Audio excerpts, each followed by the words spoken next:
नमस्कार, कंज्यूमर अड्डा में आपका स्वागत है। आपके साथ मैं हूं मनोज श्रीवास्तव और आज हम बात कर रहे हैं एआई की, एआई वार की। वार इसलिए क्योंकि अब एक के बाद एक हम बड़े लार्ज लैंग्वेज मॉडल्स देख रहे हैं, आ रहे हैं। दो नई डेवलपमेंट है, एक तो चैट जीपीटी और उसके बाद चैट जीपीटी को चैलेंज करते हुए अब गूगल जेमिनी, और अब ताज़ा अनाउंसमेंट ये है कि भारत का अपना पहला large language model Bharat GPT भी तैयार है इन सब से मुकाबला करने के लिए। तो इसकी डिटेल हम समझेंगे। पहले आपको अपने मेहमानों से मिलाते हैं। हमारे साथ हैं भारत जीपीटी बनाने वाली कंपनी स्टार्टअप कोरोवर एआई के वीपी हीरा तिवारी, इंडिया फ्यूचर फाउंडेशन के फाउंडर कनिष्क गौर हमारे साथ होंगे, और सिक्योर टेक के को फाउंडर और सीईओ पंकित देसाई। आप तीनों का बहुत बहुत स्वागत है।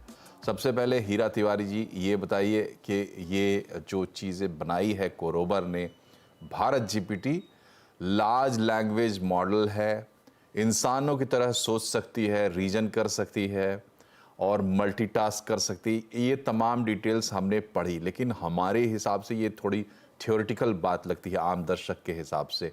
तो थोड़ा समझाएं हमारे दर्शकों को कि क्या अचीव किया है हमने, और क्या हम चैट जीपीटी और गूगल के बाडिया जो अब आया है जेमिनी, उससे मुकाबला करने के लिए पूरी तरह तैयार हैं। नमस्कार और सबसे पहले धन्यवाद इस शो में बुलाने के लिए। जी देखिए, चैट जीपीटी या गूगल जेमिनी जो भी है, या और भी लार्ज लैंग्वेज मॉडल्स हैं, राइट। डेफिनेटली सबकी अपनी अपनी खूबियां होंगी और आई एम श्योर आगे फ्यूचर में भी चीजें आती रहेंगी। बट हमारा जो भारत जीपीटी है कोरोवर द्वारा निर्मित, ये भारत का आई वुड से ऐसा लार्ज लैंग्वेज मॉडल है जो कि मतलब डिजाइंड है और भारतीय यूजर्स के हिसाब से है वो, राइट। सबसे इम्पोर्टेंट चीज ये है कि डेटा जो है वो भारत में रहता है, ठीक है, और it is designed as per the Indian user, right. हम इस क्षेत्र में जो है वो मतलब कॉन्वर्सेशनल एआई क्षेत्र में पिछले 7 साल से काम कर रहे हैं। हम काफी ऐसे क्लाइंट्स के साथ काम करते हैं। हमारे यूजर्स जो हैं 1 बिलियन प्लस यूजर्स हैं, तो हम एक्चुअली समझते हैं कि वो किस तरह से चीजों को पूछते हैं। सो हमारा जो डेटा है that is our strength and we understand. उसके हिसाब से जो है हमारा भारत जीपीटी जो है, I think it is very contextual and were designed for the Indian users, and very importantly security we have taken, और हमने security को ज्यादा तवज्जो दिया है यहाँ पर, ठीक है, जो कि बहुत इंपॉर्टेंट है आज के दिन में डेटा के सिक्योरिटी, ठीक है, वो चीजें हैं। प्लस और जो अगर बड़े लार्ज एंटरप्राइजेस जो हैं, लार्ज एंटरप्राइजेस के लिए ये बिल्कुल मतलब सूटेबल है, क्योंकि क्या होता है ये डेटा जो है उनके हिसाब से करता है, या तो हम उनके ही कॉन्टेक्चुअल डेटा और इंफॉर्मेशन को देते हैं, राइट। ऑब्वियसली अगर कोई एक बड़ा एंटरप्राइज है तो उसके यूजर उससे संबंधित चीजों को जानना चाहेंगे, राइट। उससे संबंधित अगर जरूरत है तो ट्रांजैक्शंस भी करना चाहेंगे। तो ये और पहलू है जहां पर कि सिर्फ इंफॉर्मेशन नहीं, राइट, आप इंटीग्रेट भी कर सकते हैं इसको आपके सीआरएम ईआरपी सिस्टम के साथ, इवन पेमेंट गेटवे के साथ। प्लस इसमें क्षमता जो है वो वॉइस वीडियो की भी क्षमता है, ठीक है। तो यूजर जो है वो ना केवल टेक्स्ट के द्वारा जानकारी ले सकता है, बल्कि वो बोल के कॉन्वर्सेशनल तरीके से, जो कि बहुत एक खास चीज है एक यूजर के हिसाब से अगर आप देखें तो इन सब चीजों के हिसाब से काफी मैं कहता हूँ ये अलग है। बाकी तमाम एलएलएम मॉडल्स आ रही हैं, आती रहेंगी, बट भारत के यूजर्स के हिसाब से मैं कहूँगा कि हमारा फोकस जो है अभी फिलहाल ये रहा है। और जो हमारे इम्पोर्टेंट जो एस्पेक्ट्स हैं जो एक एंटरप्राइज देखेगा, उसके हमारे जो भारत जीपीटी है वो सटीक मैं मानता। ठीक है। और एक चीज़ और बताइए हीरा तिवारी जी, आपने एंटरप्राइज की बात की, इंस्टीट्यूशंस हैं या एकेडमीज़ हैं वहाँ पर, तो आपने एक मॉडल तैयार किया है जो जिसको कस्टमाइज़ करेंगे अलग अलग एंटरप्राइज के लिए आप, और वो उसको यूज़ में डालेंगे। क्या एंड यूज़र जैसे आम जो लोग हैं वो भी एंड यूज़र होंगे एआई के, भारत जीपीटी के? जी, बेशक। सो अगर अगर जो बड़े एंटरप्राइजेज़ हैं, ऑफ कोर्स उनके कस्टमर्स अगर उसको यूज़ करते हैं, तो एंड यूज़र्स आम जनता ही है। फॉर एग्ज़ाम्पल अगर कोई बैंकिंग है, राइट? केवल अगर गवर्नमेंट की ऐसी कोई सुविधाएँ हैं जिसमें उनके जितने पॉलिसीज़ हैं, प्रोसीजर्स हैं, कोई बेनिफिट्स है गवर्नमेंट्स के, तो एंड यूजर ही ऑब्वियसली वो लाभार्थी होगा इसका। और यही प्राइमरली हमारा फोकस यही है कि नॉट जस्ट एंटरप्राइज के द्वारा, तो जो यूज करने वाले हैं एंड यूजर्स तो आम जनता ही होगी। तो हमारा जो मेन ध्यान है कि उसकी तरफ उसकी सुविधाओं को जो है वो ध्यान में रखा गया है, ताकि वो मतलब अपनी भाषा में हम मतलब 12 से ज्यादा भारतीय भाषाओं में ये अपनी सर्विस देते हैं। 100 से ज्यादा ग्लोबल भाषाओं से ये करते हैं, ठीक है।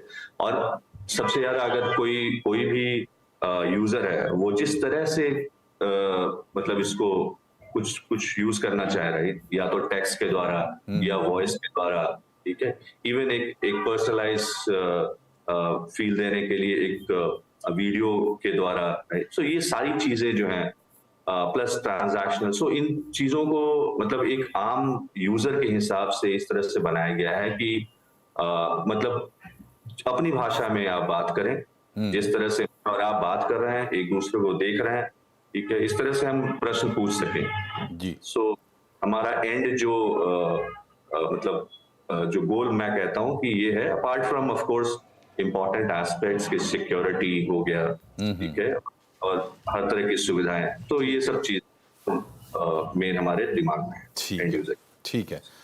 पंकित देसाई हमारे साथ हैं। पंकित, ये बताइए कि अभी तक जो हमारा एक्सपीरियंस रहा है प्रैक्टिकल, जैसे कुछ चीज़ों के बारे में हम सुनते हैं कि ये एआई ड्रिवन है, या कुछ ऐप्स लोग यूज़ करते हैं जिसमें ये दावा किया जाता है कि एआई है। कुछ ऐसे सोशल मीडिया प्लेटफॉर्म्स भी हैं जो आपको अपना पोस्ट जो है एआई के हेल्प से क्रिएट करने की सुविधा देते हैं। तो क्या हमारे लिए एआई, जैसे हमारा जो भी हम यूज़ कर रहे हैं ऐप्स वगैरह एंड्रॉयड पे या अपने सिस्टम पे, वहीं आके एआई अपने आप फिट हो जाएगा और हमारा जो एक्सपीरियंस है उसको बहुत बेहतर कर देगा, जैसा कि हम चैट जीपीटी के साथ सवाल जवाब कर रहे हैं या बार्ड के साथ हम कोई चीज़ तैयार करवा रहे हैं, उससे डॉक्यूमेंट्स बनवा रहे हैं, तो उसमें ही सुविधा बढ़ जाएगी। यूज़र लेवल पे एक यूज़र को अपने आप को किस तरीके से तैयार करना है एआई के लिए? तो आपने एक ऐप की बात की, तो एक चीज है एआई है जो आप यूज करते हो बैकएंड इंजन में, जो आपकी जो एप्लीकेशन बनती है उसको आप किस बेहतर तरीके से उससे आप डिलीवर कर पा रहे हो एक अच्छे मॉडल के तहत, और जिसके कारण जो उसको यूज कर रहा है उससे वही इंफॉर्मेशन मिले या तो वो आंसर्स मिले जो उसको चाहता है उसके यूसेज के हिसाब से। दूसरा है इंटरैक्टिव एआई, जो आपके जो ये लार्ज लैंग्वेज मॉडल है जहाँ पे आप खुद एआई इंजन से इंटरैक्ट कर रहे हैं। तो दोनों जगह में एक एआई का यूसेज दिन ब दिन बढ़े जा रहा है। एक्चुअली एआई तो बहुत पुरानी चीज है, नेचुरल लैंग्वेज प्रोसेसिंग तो 60s का टॉपिक था। अभी क्या हो गया, कंप्यूट इतना आसान हो गया है, कैपेबिलिटी इतनी आसान हो गई, डेटा इतना अवेलेबल हो गया है कि आप उसे रेगुलर जो अपना डे टू डे यूसेज जैसे बोलते हैं उसमें लेके आ सकते हो। पहले वो टेक्नोलॉजी ऐसी थी कि वो डेटाबेसेस थे कि जिसमें आपको वो कैपेबिलिटी थी नहीं कि आप ऐसे मॉडल चला सकें। तो अभी ये जो कैपेबिलिटी आपके पास एक्सेसिबल बनी है, तो आपके यूज केसेस वेदर एग्रीकल्चर में देखो, एग्रीटेक देखो, मेडिसिन देखो, सिटीजन सर्विसेज देखो, एजुकेशन देखो, कई कई जगह पे आपको ये एआई मॉडल्स के वेराइटी ऑफ सिस्टम्स मिले। तो आपको मशीन लर्निंग बनती है, एआई बनती है, डेटा साइंस है, ये सब उसके बिल्डिंग ब्लॉक्स हैं जो अभी अब हमें अवेलेबल हुए हैं उसको सिटीजन्स के पास लेके जाने के लिए। हम्म। ये बताइए कनिष्क गौर साहब की जो अब तैयारी हो रही है, मतलब ठीक है एआई बहुत पुराना टॉपिक है, अब हमारे पास इतना डेटा अवेलेबल है, हमारी कंप्यूटिंग इतनी फास्ट है वगैरह वगैरह तमाम चीज़ें हैं जो हम इसको जनरल यूज़ में लेके आ रहे हैं। साल ख़त्म होने वाला है 23 का, 24 का साल आने वाला है। क्या कुछ टैंजिबल चेंजेस यूज़र एक्सपीरियंस में हमें देखने को मिलेंगे? ये सारा जो शोर आप सुन रहे हैं, चाहे वो गूगल का हो या फिर चैट जीपीटी हो या फिर हमारा अपना भारत जीपीटी हो, क्या टैंजिबल इसके रिजल्ट्स हमें मिलने वाले हैं अगले साल में? जी बिल्कुल, हमें इसके काफ़ी टैंजिबल रिजल्ट्स मिलने वाले हैं अगले साल में। ये जो नया बनाया है इन्होंने भारत जीपीटी, इसके लिए बहुत-बहुत शुभकामनाएँ इनको। इसकी भारत में बहुत ज़्यादा ज़रूरत है। आप देखेंगे हमारे देश में बहुत सारी भाषाएँ हैं, पर लोगों की जो प्रोग्रेस है वो इस बात पे अटक जाती है कि किसको कितनी इंग्लिश आती है, कितनी अंग्रेज़ी आती है। तो अंग्रेज़ी का जो एक माध्यम बना हुआ है फॉर फॉर्मल ग्रोथ या कम्युनिकेशन, वो एक डिपेंडेंस है। अब एआई को यूज़ करके बहुत सारे ऐसे लोग जो अंग्रेजी भाषा में अच्छे से बोल नहीं सकते पर बाकी भाषाओं में बहुत सरल तरीके से बात कर सकते हैं, उनके लिए कंप्यूटर के साथ कम्युनिकेट करना बहुत आसान हो जाएगा। वो इसलिए है कि ये भारत जीपीटी जो है ये एक मल्टीलिंगुअल मॉडल आगे प्रमोट कर पाएगा और हमारे देश की बहुत सारी ऐसी भाषाएं हैं जिनके के लोग कम्युनिकेट कर पाएंगे। तो जो गवर्नमेंट टू सिटीजन सर्विसेज हैं, जिसको हमारे प्रधानमंत्री ने G20 में नाम दिया है हमारे digital public infrastructure, digital public infrastructure को जो एंड यूजर्स हैं इस देश के, जो नागरिक हैं इस देश के, वो बहुत अच्छी तरह इस्तेमाल कर पाएंगे। उनको अंग्रेजी का माध्यम नहीं अपनाना पड़ेगा, वो अपनी ही भाषा में, हमारे देश में 40 से ऊपर भाषाएं हैं, वो अपनी ही भाषाओं में इस्तेमाल कर पाएंगे, कंप्यूटर को यूज कर पाएंगे और इन सर्विसेज को बहुत अच्छे से एक्सेस कर पाएंगे। चाहे आपकी वो पेमेंट्स की सर्विसेज हो, चाहे वो आपकी हेल्थ की सर्विसेज हो, आपको कोई इंफॉर्मेशन लेनी है तो आप बहुत जगह देखेंगे आप अपनी टिकट बुक करा रहे हैं, उसमें आपको जाके टाइप नहीं करना पड़ेगा, आप अपना बोर्डिंग पास कर रहे हैं। एआई और एलएलएम के माध्यम से ये सारी चीजें जो है आप अपनी लोकल भाषा में इस्तेमाल कर पाएंगे। तो उससे हमारे देश में बहुत ज्यादा एक जो कहते हैं एक नई प्रोग्रेस, एक नई ऊर्जा आएगी और बहुत सारे नए रास्ते वो खोलेगी। जो बात समझने की है कि इनको इस्तेमाल कितना आसानी से किया जा सकता है, कितना इसको हम लोग यूजर फ्रेंडली बनाते हैं, वो एक इम्पोर्टेंट एलिमेंट है जिसका हमें ध्यान रखना होगा और हमें ये आगे इंश्योर करना होगा कि ये सारी जो चीजें हैं ये मासेस तक पहुंचे, आम आदमी तक ये सारी चीजें पहुंचे। बहुत अच्छी बात आपने कही जी। इस पे मैं एक सवाल जोड़ दूं, फिर आप अपनी बात को थोड़ा कंप्लीट कर लीजिए। सवाल मेरा ये है कि जैसे इंटरनेट आया और देश के कोने कोने तक पहुंच गया, तो कैसे पहुंचा? सबसे ज़्यादा सोशल मीडिया पॉपुलर हुआ, वजह यह है कि उसको ब्रांड्स स्पॉन्सर कर रहे हैं, मतलब वो अपनी कमाई, वो मीडिया है, अपनी कमाई वो एडवर्टीजमेंट के थ्रू वो कर लेते हैं। कंटेंट वहीं कंटेंट पे ऐड जो है वो ऐड होता है, तो उस तरीके से उनकी कमाई बन जाती है। एआई का सवाल है कि कॉस्ट कौन पे करेगा? जो आप कह रहे हैं कि मासेस तक हम इसको लेकर जाएंगे, गवर्नमेंट अपनी तरफ से लेके जाएगी, जो पॉलिटिकल कंपल्सन्स होगी गवर्नमेंट की उसके हिसाब से, लेकिन आपको क्या लगता है ये जो इतना खर्चा इस पे हो रहा है ये कैसे वसूलेंगे लोग और आम लोगों तक ये कैसे पहुंचेगा? कौन कॉस्ट बेयर करेगा? जी देखिए, एडवर्टाइजिंग जो है आप कभी भी देखेंगे, प्ले स्टोर है, गूगल का प्ले स्टोर है, उसमें बहुत सारी ऐप होती हैं। उसी तरह GPT-4 या बार्ड है, उसमें करीबन 500 से ऊपर ऐप्स हैं और ये सारी जो ऐप्स हैं अलग अलग कंपनियों ने बनाई हैं ताकि उनके प्रोडक्ट अच्छे से बिक सके। तो जब भारत जीपीटी आया तो आप इसी तरह देखेंगे भारत जीपीटी में भी ऐसी बहुत सारी ऐप्स होंगी। आप कंपनी देखेंगे जो इस देश की हैं, जैसे मेक माई ट्रिप है, यात्रा है, ये अपनी एक इंटीग्रेशन करेंगे भारत जीपीटी के साथ। तो जो कॉस्ट है ये अपने प्रोडक्ट्स को प्रमोट करने के लिए इस्तेमाल करेंगे। उसके अलावा आप देखेंगे माईगव जो हमारी ऐप है उसमें भी बहुत सारी ऐप्स हैं, तो काफी जो खर्चा है इसका सरकार उठाएगी, काफी जो खर्चा है कंपनियां जो हमें सर्विसेज दे रही हैं, चाहे वो बैंक हैं, पोस्ट ऑफिस हैं आपके, या टेलीकॉम ऑपरेटर्स हैं, या आपके इंश्योरेंस सर्विस प्रोवाइडर्स हैं, वो अपनी ऐप क्रिएट करके इसका खर्चा उठाएंगी। और एक इंपॉर्टेंट एलिमेंट रहेगा आपका एडवर्टाइजिंग का। एडवर्टाइजिंग एक माध्यम है जो काफी बढ़ेगा। और हमने देखा है कि बड़ी कंपनियां ज्यादातर एडवर्टाइजिंग के थ्रू ही आगे बढ़ी हैं। तो एक एडवर्टाइजिंग इन प्लेटफॉर्म्स पे कैसे होता है, कैसे इसका इस्तेमाल होता है, वो एक इम्पॉर्टेंट एलिमेंट रहेगा। और आप देखेंगे बहुत सारे कंटेंट क्रिएटर्स हैं जो आज की तारीख में इंस्टाग्राम पर हैं, फेसबुक पर हैं, वो इसका कैसे फायदा उठा पाते हैं कंटेंट क्रिएशन के लिए। भारत जीपीटी का वो एक इम्पॉर्टेंट एलिमेंट रहेगा, क्योंकि नया जो कंटेंट क्रिएट हो रहा है आज की तारीख में, सब कंटेंट क्रिएटर्स आर्टिफिशियल इंटेलिजेंस का इस्तेमाल कर रहे हैं। तो क्या वो GPT-4 छोड़ के, उसकी ऐप को छोड़ के, क्या वो भारत जीपीटी को इस्तेमाल कर पाएंगे? वो एक इम्पॉर्टेंट एलिमेंट है। क्या वो अपनी लोकल भाषा में, क्या वो मातृभाषा में, या अपनी अगर कोई बिहार से है, कोई उत्तर प्रदेश से है, क्या वो अपनी भाषा में इसको बात करके एक लोकल कंटेंट क्रिएट कर पाएंगे अपने ही आसपास के लोगों के लिए? वो एक इम्पॉर्टेंट एलिमेंट। तो आप देखेंगे जो लोकल लेवल के आपके सेलिब्रिटीज हैं, या जो जैसे भोजपुरी में आपको लगता है कोई कंटेंट क्रिएटर है, उसके लिए एक बड़ी अपॉर्चुनिटी है, क्योंकि वो अपना कंटेंट खुद क्रिएट कर पाएगा भारत जीपीटी को इस्तेमाल करके, और लोकल लेवल पे अपने लिए जॉब ना करके एंटरप्रेन्योरशिप अडॉप्ट कर पाएगा। तो ये जो है GPT-4 है, AI है, ये एंटरप्रेन्योरशिप के लिए बहुत एक नया माध्यम है, जिसका इस्तेमाल करके काफी लोग अपनी एक नई स्किलिंग, जिसको कहा गया है, हमारे प्रधानमंत्री ने कहा है, रीस्किल करके अपनी जरूरतें पूरे कर सकते हैं, और रोजगार जो हमेशा से एक जॉब के डिपेंडेंट रहा है, उससे दूर जाके एंटरप्रेन्योर बन सकते हैं। हमारे साथ दो पंकज जी हैं, वो भी एंटरप्रेन्योर हैं। तो हम देखेंगे ऐसे एंटरप्रेन्योर हमारे देश में और प्रोड्यूस होंगे, और एंटरप्रेन्योर्स का ये देश बनेगा भारत। जी, तो AI इनेबलर होगा, और उसकी वजह ये मानी जा रही है कि इनफाइनाइट पॉसिबिलिटीज़ हैं AI के ज़रिए कंप्यूटिंग को उस लेवल तक ले जाने की जो कि लाइफ चेंजिंग हो सकता है।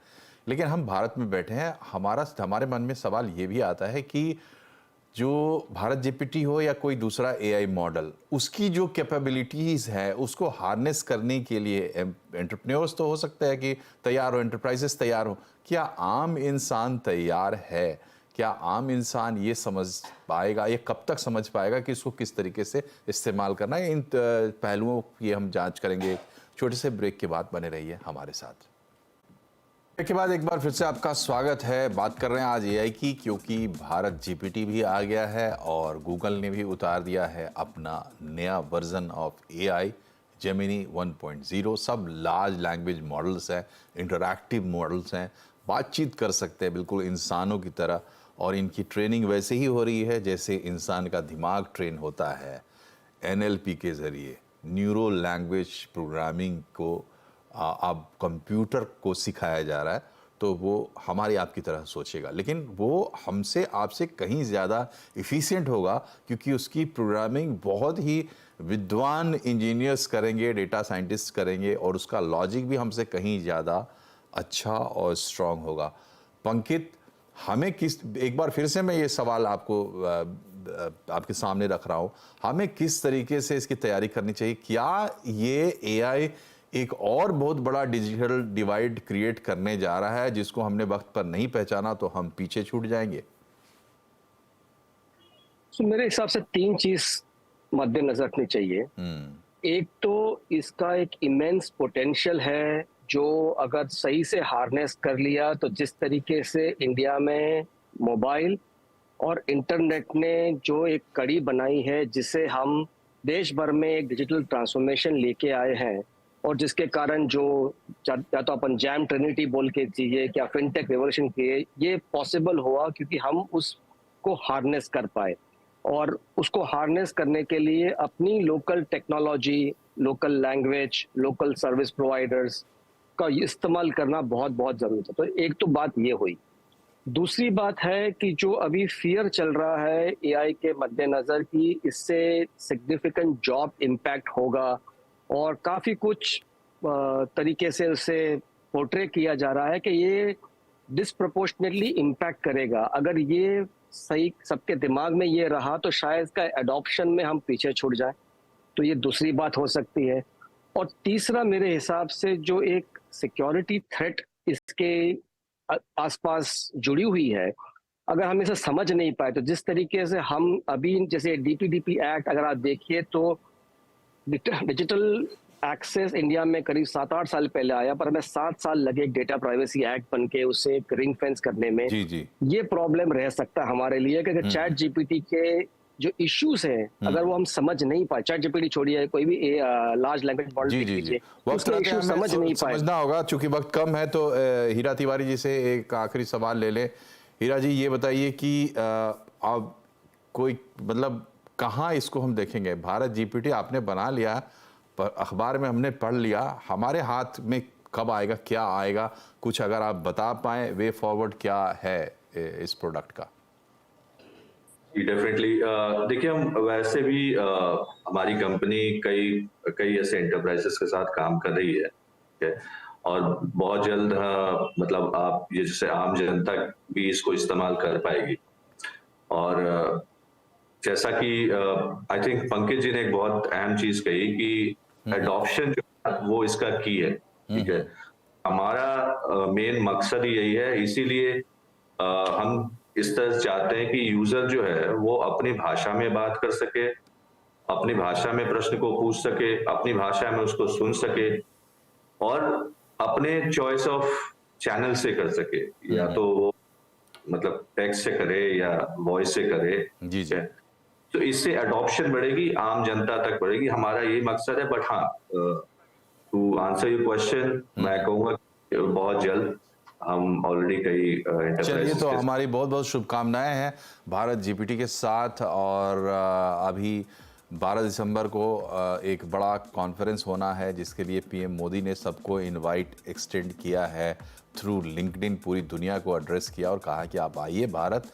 और पीएम का ऐसा मानना है कि एआई में भारत एक ना सिर्फ एक बड़ी ताकत होगा दुनिया में, बल्कि वो एआई के ऐसे इस्तेमाल की तरफ लेकर जाएगा दुनिया को, जिसमें उन तमाम लोगों को, जैसे एग्जांपल देते हैं, ग्लोबल साउथ को भी हम इंक्लूड करेंगे। मतलब बहुत इंक्लूसिव होगा और सब कुछ होगा। उसका एक नमूना आप कह सकते हैं भारत जीपीटी को, क्योंकि भारत जीपीटी में आईआईटी दिल्ली भी शामिल है और साथ ही साथ भारत सरकार भी शामिल है कहीं ना कहीं से।